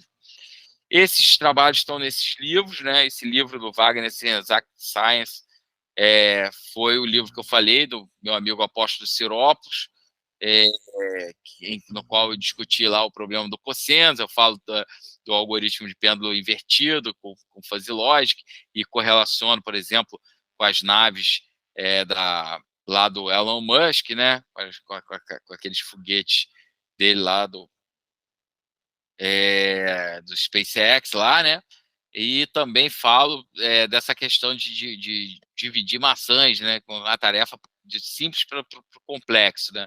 E o outro livro, que é esse capítulo que eu falei agora, sobre o uso de combustível, né? Uma pequena contribuição em termos de combustível a cada voo, são milhares de voos diários, então você consegue reduzir essas emissões. Bom, eu fico por aqui hoje, né? E abro aí para perguntas. Acho que a gente pode fazer aí uma rodada aí, uns comentários. Vou interromper meu compartilhamento para ver vocês. Ok. Perfeito. Muito obrigado. Falei pelos cotovelos. Não, eu vou falar pois mas não, falou bem, falou precisamente. Eu tenho uma questão bastante difícil, que é tentar resumir a sua fala, não vou conseguir, já me adianto. Vou fazer só alguns comentários breves e abro para as pessoas, aqueles que queiram, Rian, Arthur, Carla, Vivian. Eu vou começar justamente pela questão do Machado de hoje, né? Então, iniciou falando sobre a possibilidade de não sofrer golpes, né? É engraçado que o Quincas Borbas, por exemplo, tem o livro Quincas Borbas, o personagem Quincas Borbas no Machado, é muito interessante. E ele é justamente um personagem que, vai falar lá na teoria da Humanitas e tudo, ou Humanitas, se você preferir, e é essa questão do quem é o ser humano, como ele age, como ele interage no mundo. Eu achei bem bacana que ao longo da sua apresentação você foi mostrando para a gente como, e você falou isso aqui, o custo de uma precisão, né? Quanto custa você ser preciso? E, de certa maneira, qual é esse ideal da precisão? Muitas vezes ele deve ser rejeitado pelo seu custo. Ele deve ser rejeitado, às vezes, pela sua não funcionalidade. Então, é muito melhor, às vezes, você trabalhar com zonas e essas zonas, elas permitem que você tome uma decisão coerente, uma decisão segura, uma decisão econômica. E isso é muito bacana. No final, já vou até antecipar aqui algumas coisas, peço desculpa. Você falou algumas questões das escolas em determinado estado, se não me engano, Pernambuco. Eu acho que essa fase é um bom trabalho, tá? A pensar a longo prazo. Eu sei que existem trabalhos, por exemplo, no Instituto de Aplicação, que eles estão querendo ver justamente esse impacto, qual o impacto social do Instituto de Aplicação na vida, nesse entorno, e, sobretudo, você também falou num outro momento, e aí são aquelas perguntas que você falou no início, né? Como as nossas conversas vão rodeando, e elas vão sempre abrangindo e contendo outras questões, impactos, por exemplo, o CAP vai ter agora um projeto EJA, sei que a UFRJ também tem, sei que a COP também tem, e o Instituto de Aplicação da UERJ terá. Então, é muito interessante observar isso a longo prazo, também uma outra possibilidade de trabalho, interagindo com você, perceber os impactos sociais dos diferentes níveis de escolaridade, como isso acontece. Isso também é muito interessante. Enfim, são muitos tópicos aqui, eu vou evitar cair em muitos deles, mas eu acho que uma outra situação que você nos colocou, e aí uma questão também um pouco provocativa para você, essa relação da objetividade e da subjetividade, essa relação, sobretudo, da linguagem, como que a ciência, e no caso, tomadas de decisão, elas ocorrem nesse sentido de vaguidade. Assim, eu sou muito suspeito, porque inscritos aí de tese de doutorado no âmbito da política, eu, inclusive, coloquei isso como uma necessidade, quer dizer, a necessidade da ambiguidade, a necessidade da ambivalência, ou seja, nós atuamos, que se nós queiramos ou se nós não queiramos, nós atuamos na ambiguidade. Se nós conseguimos distinguir essa zona ou não, nós sempre atuamos nessa zona ambígua e às vezes, sem possibilidade de discriminação, sem possibilidade de dizer, aqui é falso, aqui é verdadeiro. Eu tenho que atuar justamente em muitos momentos com essa incerteza. Então, achei muito bacana você mostrar isso para a gente. E aí, uma provocação também, talvez se você puder falar para a gente um pouco mais, sobre esses computadores quânticos, não binários, sobretudo com as tendências de inteligência artificial e inteligência artificial forte. Então, o que eu quero dizer com isso? Eu sou descrente, já as pessoas sabem, não lembro se o professor Dória sabia disso, mas eu sou bastante descrente de algumas possibilidades de inteligência artificial forte, porque, no fundo, eu sempre parto do pressuposto que o computador ele é programado, eu sempre parto do pressuposto que há ali uma discussão, porque isso é muito importante para a gente, no nosso grupo, porque abre um debate, abre uma conversa sobre o que seja, afinal, inteligência. O computador, ele possui inteligência, ou a inteligência, ela precisa da vaguidade. Ou seja, a pessoa inteligente, ela não é única e exclusivamente aquela que consegue operacionar códigos, que consegue decodificar informações. A pessoa ela é inteligente, ou o ser humano em si, ele é inteligente porque ele trabalha na vaguidade. Ele trabalha justamente nessa ambiguidade. Então, essa é uma questão, uma discussão que, para mim, é bastante cara, e eu acho que no nosso processo, no nosso grupo, ela também é uma precisão muito interessante. E eu acho que você tratou isso em vários outros pontos aqui, a questão da ausência do professor, que você realmente mencionou, você trouxe a questão do copo, a questão das calças, eu acho que a questão vai sempre se retomando para isso, quer dizer, você dá com precisão um número, né, 243, acredito ter sido número usado, depois você fala, não, mas é pouco, ou é mais, tem sempre esse valor de semântica, né? Tem sempre esse valor, de novo, de trabalhar nessa zona. Então, assim, apenas uma provocação para passar para os outros colegas também, como esse processo de inteligência, ele é um processo de vaguidade, ou seja, o computador, ele consegue classificar, ele consegue decodificar, mas, de certa maneira, a pergunta que eu te faço, provocativa, algumas pessoas talvez falassem sacana, o computador é inteligente? Ou a inteligência carece dessa lógica fuzzy, né? Essa pergunta é difícil, não é uma pergunta trivial, não, mas, enfim, eu acho que a gente tem muito para evoluir. Participei de um seminário também de inteligência artificial, né? Porque a gente tem que separar também que a gente está falando de automação. Falar, ele é inteligente. Não, ele foi automatizado, ele emula um comportamento que a gente teria. Alguém programou ele, falou, né? E aí a gente pode expandir para muitas coisas, né? O quão ético ele seria, quais são esses limites de ética, de uma série de coisas. Mas, assim, uma coisa é fato, né? Em termos de processamento, ele vai ser mais rápido que a gente, ele vai se tornar mais rápido que a gente em termos de processamento, né? Mas será que o computador ele vai ser criativo? Já tem vários exemplos aí de inteligência artificial lá que faz o desenho. Na verdade, ele é relativo, né? Ele ganha uma cultura eletrônica em cima de uma base de dados, na qual ele começa a se relacionar e também faz muitas bizarrices, né? Então, mas ele vai aprender muito com a gente. E aí o fato dele aprender com a gente, aí você fala, ele é inteligente? Se ele é inteligente, sei, mas ele vai aprender com a gente porque nós vamos programá-lo, né? Então, essa pergunta é uma pergunta muito difícil. A gente esbarra hoje nos limites computacionais, porque todos esses computadores que a gente usa aqui comercialmente, esses assim, ficaram pequenos, mas eles continuam sendo máquinas de Turing, né? Com aquele processamento 0,1 com binário, né? E aí eu tenho uma discussão até que é interessante, mas eu vou falar primeiro dessa questão do quântico, né? Então, é esperado uma nova tecnologia, realmente, de computação que tenha um vocabulário diferente do binário, que já vai expandir muito, né? A gente sabe que vai expandir muito a capacidade de processamento, né? E aí, a partir daí, a gente tem um potencial, tem uma máquina fuzzy Turing, né? E aí, quando a lógica fuzzy saiu, por exemplo, em 65, o Zadé trabalhava na IBM, e ele chegou lá na IBM e falou, olha só que coisa bacana. E aí, foi simplesmente assim, ninguém queria saber daquilo, né?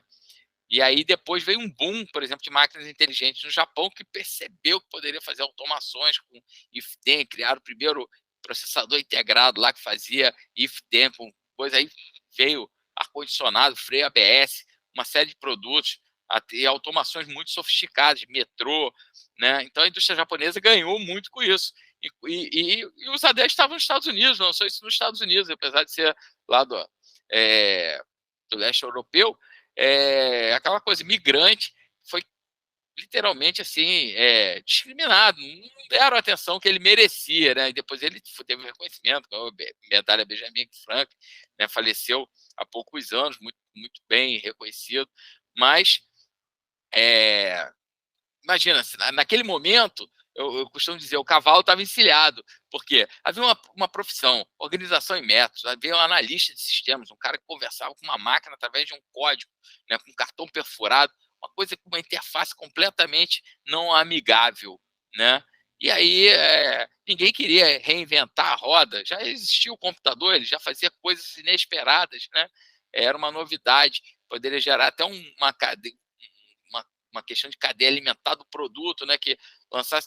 Ninguém queria voltar atrás, na verdade, via que aquilo tinha muito a desenvolver. A gente passou por isso, por exemplo, petróleo, hidrogênio, né? Podia ter uma tecnologia de hidrogênio implementada bem mais verde do que a fóssil que a gente usa, né? Mas não, a indústria ela é imponente, né? E ela toma essas decisões. Então eu joguei essa responsabilidade toda, falei, não, tinha muita coisa em jogo ali naquele momento. Mas se tivesse parado naquele momento, você opa, vamos agora começar a processar diferente, né, a gente teria ganho vários anos. E hoje o que a gente tem de inteligência artificial, né, eu costumo dizer, você tem lá a tua Alexa em casa, a inteligência não está ali, a inteligência está lá na Amazon, está na nuvem, né, na verdade atualiza ali é só um sensor, né, é o corpo, o cérebro está em outro lugar. E só para falar um pouco dessa questão, a Fundação Roberto Marinho, essa metodologia é interessante e acho que a gente pode realmente usar e aplicar e vocês ajudarem a dar até um upgrade nessa abordagem, né? Até porque tem que ser ajustado para a realidade de vocês, mas só para falar um pouco dessa questão do 0 e do 1, né? Vocês vejam como é que a nossa sociedade, ela, em determinado momento, ficou polarizada, né? As pessoas não têm... trabalho com intolerância. A intolerância mesmo. É 0 ou 1. Ou é isso ou é aquilo. Você é a favor de um partido ou a favor de outro. Se você não é meu amigo, você é meu inimigo. Né? E a gente tem diversas categorias. Já estou falando até hoje com meu filho. A gente tem diversas categorias de amigo. Tem um que é muito amigo, tem um que é amigo do peito, tem aquele que é um amigo, tem o que é um conhecido amigo, não sei o quê, tem até o que não é amigo, né? Então, a realidade é essa, né? Então, assim, a gente tem esse reflexo, inclusive, na formação da sociedade. Eu falo assim, a gente nasce fuzzy, e aí a gente se torna binário, porque a gente é ensinado, né, por uma abordagem de conjunto de Cantor, né? A gente é ensinado, foi o que eu falei lá do exemplo, né? Tinha uma pesquisadora que falou que super especialista, e falou que não tinha equilíbrio de preço negativo. Eu falei, eu não sei se tem realmente, né? Eu tenho minhas dúvidas, mas eu não compro esse discurso de uma forma tão assim embalada desse jeito, né? E realmente a gente acaba encontrando várias coisas. Então, pensar fora da caixa, eu acho que esse tipo de abordagem é um tipo de abordagem que ele é muito natural, ele tem conexão com o pensamento, com a estrutura de pensamento humano. Então, você consegue modelar coisas que são muito complexas e enfrentá-los e automatizá-los e criar algoritmos que podem somar, por exemplo, uma habilidade muito especial que eu tenho, com uma habilidade muito especial que cada um de nós aqui tem, e a gente pode fazer o que o cinema fez lá com o Ultron, lá com Visão, né? Não tem aquele personagem lá da Marvel, o Visão? Ele tem um pouco do Hulk, ele tem um pouco do Bruce Banner, um pouco do... A gente pode criar uma inteligência, na verdade não é inteligência, é um algoritmo que toma decisões, mas baseado nos melhores informantes, nas melhores capacidades. Uma máquina automatizada, por exemplo, japonesa, que faz pão, eles falavam, a gente não conseguiu fazer até o momento que a gente foi lá ver como o padeiro sovava aquela massa, como é que ele fazia, e a partir do momento que a gente conseguia emular aquilo, né, a gente teve um resultado real. Então, quem é que vai ensinar para os computadores, né? São os próprios computadores? Pois é, eu acho que esse ponto é muito interessante. Desculpa até se exportei. Essa relação com o real, né? Essa relação com a realidade, essa relação... por exemplo, você mostrou vários casos de aplicação e mostrando também como, ao longo do tempo, essas coisas se desenvolvem, né? Ao longo do tempo, não é caído do céu, não. O modelo não surge de uma mente brilhante presa num laboratório que bateu a cabeça, tropeçou e o modelo caiu por ali, né? É um trabalho, é um contínuo, é um contato com a realidade muito intenso. Hoje eu tive duas conversas, um no âmbito da educação e o outro falando um pouco sobre história da ciência. A gente falava lá na turma, a gente está conversando sobre cálculo, introdução ao cálculo do ensino médio, justamente sobre o processo ao longo do tempo, né? Como que você tem um problema que o Descartes estava trabalhando, ele estava pensando, o Newton desenvolve um pouquinho, depois o Einstein vai fazer de uma outra maneira, vai passar de uma outra perspectiva, e a mesma questão acontece. O que se permanece no modelo, o que está sendo feito em um, o que está sendo feito no outro, e quais são as semelhanças e quais são as diferenças. E aí, só para complementar a sua fala e abrir para os colegas, a sua fala, né? Quem procura que não perdeu, quando acha, não reconhece. Isso é muito interessante porque no desenvolvimento das geometrias não euclidianas, tem lá os quadriláteros de Sakhelin e tudo, ele já estava ali, quer dizer, a teoria já estava toda ali feita, bonitinha, só que ele não conseguia olhar, não conseguia reconhecer. Eu acho que é o Morris Klein, o autor, ele diz assim, posso estar equivocado, ele disse que o Sakhelin tinha um diamante, a metáfora aí do diamante da batata que você colocou, né? Ele diz que ele tinha um diamante nas mãos, que era, seguindo então as geometrias não euclidianas, mas ele achou que era um vidro. Então, essa ideia de ter o olhar é a ideia do padeiro, né? O cara tem que saber o ponto da massa. Não adianta só você falar o pão do ponto de vista químico, biológico. Não, mas a química está ali, mas o gosto não está. E uma outra situação que você colocou agora no final, eu não vou entrar nesse mérito, senão, de fato aí a gente estende bastante, eu tenho que terminar minha mudança. Tem uma questão que você colocou da intolerância que nós vivenciamos hoje em dia, e dentro do âmbito lógico, o Rudolf Carnap fala uma coisa muito bacana, que nós devemos ter a tolerância epistemológica, ou seja, isso também que você colocou é muito importante, né? Como nós rejeitamos os outros métodos porque nós não gostamos, porque nós não compreendemos, e aí no meio de uma discussão enorme no final do século XIX e início do século XX, você tem um autor que fala isso, não, peraí, essa pessoa pode pensar com uma lógica diferente e eu preciso aceitar, preciso tentar entender, tentar ver como ela pensa, aprender com ela para trazer também para o meu modelo, para aprender com o padeiro, aprender com as pessoas na feira, aprender com essas pessoas que estão trabalhando com a indústria de avião, e com esse aprendizado a gente criar um modelo, né? Pensar um modelo mais concreto. A sua fala, nesses momentos, eu acho que ela foi muito importante. Né? Obrigado. Por exemplo, esse trabalho de aviação, eu fiquei 4 anos fazendo para ter um insight, para chegar no final. Eu já até te falei isso. Né? Eu falei assim, chegou no final, eu falei, poxa, eu estava preocupado, porque eu falei, se a aeronave vai economizar menos, vai ter que subir, né? Eu queria desenhar. Eu falei, cara, isso aí o computador de bordo já faz a trajetória. Quando eu mudo o índice, né, eu tenho que regular o índice. Então, é aquela coisa, eu falei, eu tenho que pegar, não é quem está me atacando, eu tenho que não é a arma que está me atacando, eu tenho que ir no meu atacante, né? É uma coisa similar. Eu estava pensando na questão da aviação, em todo aquele contexto, mas porque se tem... Cara, o avião ele já te dá o estimated fuel on board, já te dá o estimated time to arrive, já te dá a trajetória. Você não precisa calcular nada disso, você só precisa correlacionar aquilo. E aí, curioso, né? Porque a gente fez isso por fuzzy, mas assim, para mim, depois de 4 anos, eu falei, cara, que solução é essa? Podia ter dado isso no primeiro, não dava para dar no primeiro mês, né? Porque você precisa ter uma maturidade de investigação e para realmente falar, olha, para correlacionar. Então, acabei indo para Toulouse e tem um professor, que é o Félix Moura Camino, que tem um livro também muito legal de francês, né? Livro de fuzzy dual, desenvolveu todo um ferramental matemático próprio para reduzir ainda mais esses cálculos. Então, assim, foi muito bacana. Tá? Eu não quero prolongar e a gente está devendo aí uma exploração dessa questão da avaliação de impacto. Eu acho que a gente tem muito para acrescentar aí em conjunto, gerar papers e fazer várias coisas. Combinadíssimo, combinadíssimo.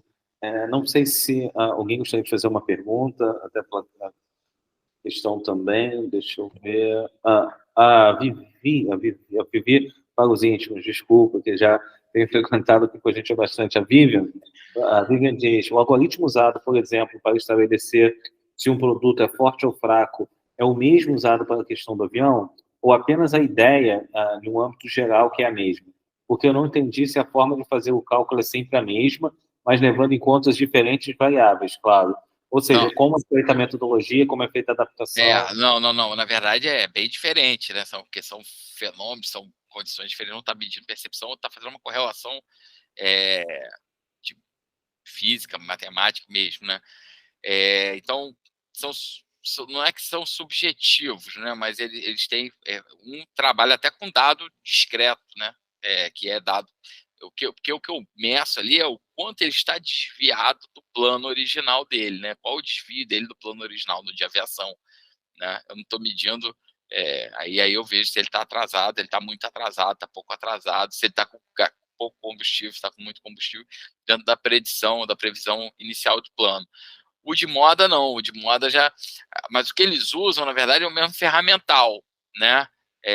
E usam aquelas operações que eu falei, complemento, interseção, média dos massas, defusificação, né? A modelagem dos conjuntos, eles são mais... Os termos de linguística que eu estou usando são mais interligados, são menos interligados. Esse de aviação, por exemplo, ele preza o quê? Ele quer um equilíbrio. Então, esse algoritmo ele é muito parecido com o algoritmo de pêndulo invertido, porque o algoritmo de pêndulo invertido, você tem lá um pêndulo que você quer equilibrar, né? Então, se ele tem um desvio fraco, você tem que fazer uma força contrária fraca, oposta, para mantê-lo equilibrado. Né? Então, como eu tenho uma meta, eu consigo fazer esse, olha, ele está se desviando, já se desviou muito, né? Que tipo de resposta que eu preciso dar? A uma oposta para reposicioná-lo no centro que eu desejo, naquela área verde. Então, eles são diferentes, mas o ferramental é o mesmo. Modelas o fenômeno, vê, aí tenta, nesse caso, quando tem if, then, se esse é assim, então aquele é assim, se esse é muito assim, então aquele é pouco, é muito também, e aí você começa a fazer uma modelagem dessa cadeia, né, de inferência. Né? Aí você tem diversos modelos que você pode usar, Sugeno, Mandani, defusificação também, pode ser para o centroide, que é o centro de gravidade, Então, por exemplo, uma figura daquela trapezoidal nunca vai dar máximo ou mínimo, se ele é à esquerda ou à direita, porque o centro de gravidade nunca vai ser o máximo dele, né?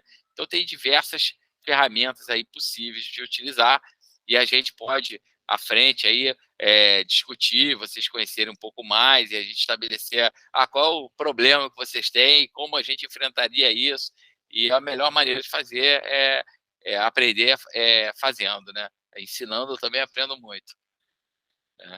Que bom, que bom. Comparando o trocadilho, o método é diferente, mas a lógica é a mesma, né? Exatamente.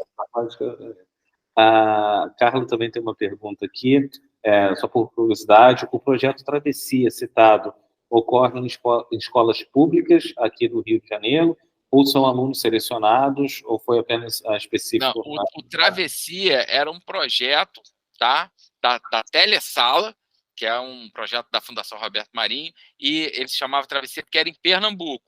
Mas em cada local que ele ocorre, por exemplo, em outros estados, ele tem um nome diferente, Poronga, tem outros nomes, né? E ele está sempre adequado, em termos de ensino, à realidade local, porque não faz sentido você falar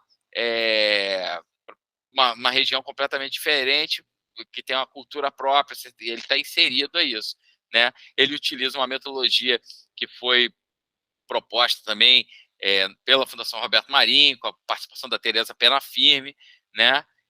E trabalha toda essa questão. E aí nós fizemos uma avaliação, são alunos de escolas públicas, tá?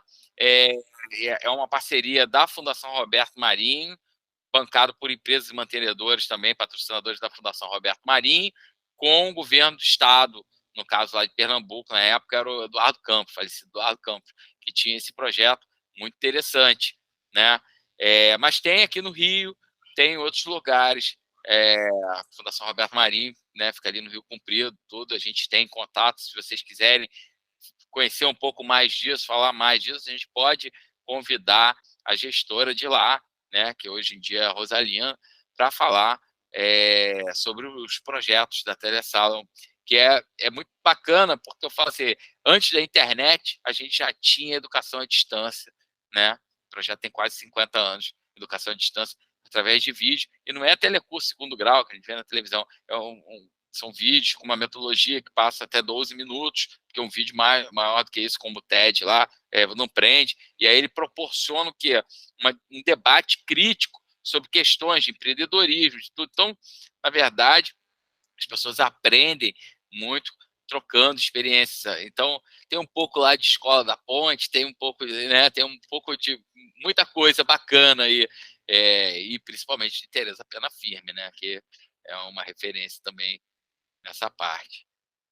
Sim, sim. É muito interessante essa questão do projeto. Acho que em diversos níveis e sim, acho que a Carla e a Vivian mencionam essa questão de maneira bem perspicaz.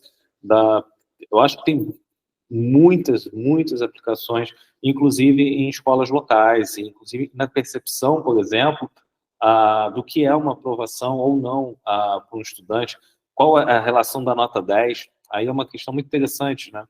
O que é um 10, o que é um 0, o que é um 5? Será que um estudante aprende mais do que outro tendo tirado um 6? O que é aprendizagem nesse contexto? Então, essas zonas, eu acho que tem assim, muitas aplicações possíveis de serem feitas. Gente, se nós não tivermos mais perguntas, eu vou novamente agradecer ao Fábio, adoramos a palestra. Eu gostaria, hoje, a pedido do Anderson, ausente, vamos registrar inclusive em vídeo, devido às questões da FATEC, que nós lêssemos, eu vou ler um trecho aqui do Quincas Borbas, eu não sei quantos se lembram do romance do Quincas Borbas, mas é muito curioso, porque o personagem ele vai falecer no início do romance, e ele dá o próprio nome dele ao cachorro.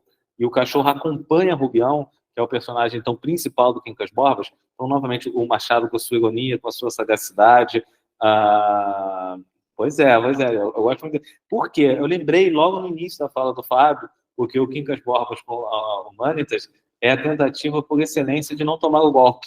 Mas ele lá de Barbacena vai tomar o golpe. Todo mundo sabe que ele vai tomar o golpe em algum momento. E ele está querendo evitar esse golpe. e quem está de olho é sempre o cachorro Quincas Borbas, que é o cachorro do dono que morre e deixa o nome com ele. Então, eu gostaria de terminar com esse trecho do Quincas Borbas, que eu acho que é muito interessante, com algumas discussões que nós tivemos da certeza, da incerteza, vaguidade, de como você mensurar o 0, 1, verdadeiro, falso, porque, novamente, o Machado, com a sua maestria, nos brindou, entre outras coisas, nesse trecho. É o capítulo, na verdade, aqui, 49, tá? Do Quincas Borbas. Olhou para o cão, enquanto esperava que lhe abrissem a porta. O cão olhava para ele, de tal jeito que parecia estar ali dentro o próprio defunto Quincas Borba. Era o mesmo olhar meditativo do filósofo, quando examinava negócios humanos. Novo arrepio, mas o medo, que era grande, não era tão grande quanto que se lhe atasse as mãos. Rubião estendeu-as sobre a cabeça do animal, coçando-lhe as orelhas e a nuca. Pobre Quincas Borba. Gosta do seu senhor, não gosta? Rubião é muito amigo de Quincas Borbas. E o cão movia devagar a cabeça para a esquerda, para a direita, ajudando a distribuição das carícias, as duas orelhas pendentes. Depois levantava o queixo para que coçasse embaixo, e o dono obedecia. Mas então, os olhos do cão, meio fechados de gosto, tinham o olhar dos olhos do filósofo na cama, contando-lhe coisas de que ele não entendia, pouco ou nada sabia. Rubião fechava os seus, abriam-lhe a porta, despediu-se de cão com tais carinhos que era o mesmo que pedir-lhe que entrasse. O criado espanhol incumbiu-se de levar para baixo. Não lhe dê pancadas, recomendou Rubião. Então, assim, uma brincadeira, talvez, com Machado, uma homenagem. E, novamente, Fábio, muito obrigado. Obrigado a todos que participaram. E até a próxima, gente. Cuidem-se. E, Fábio, Valeu. certamente entrarei em contato e vamos falar mais. Portas abertas, e temos lá a nossa agenda lá, né? Vai ser no dia 12, Sim, aí já dia confirmado, 12. a gente se fala aí, tá? Certamente, certamente. Então, abraços a todos. Cuidem-se. Boa Valeu. noite, gente. Tchau, tchau. Valeu.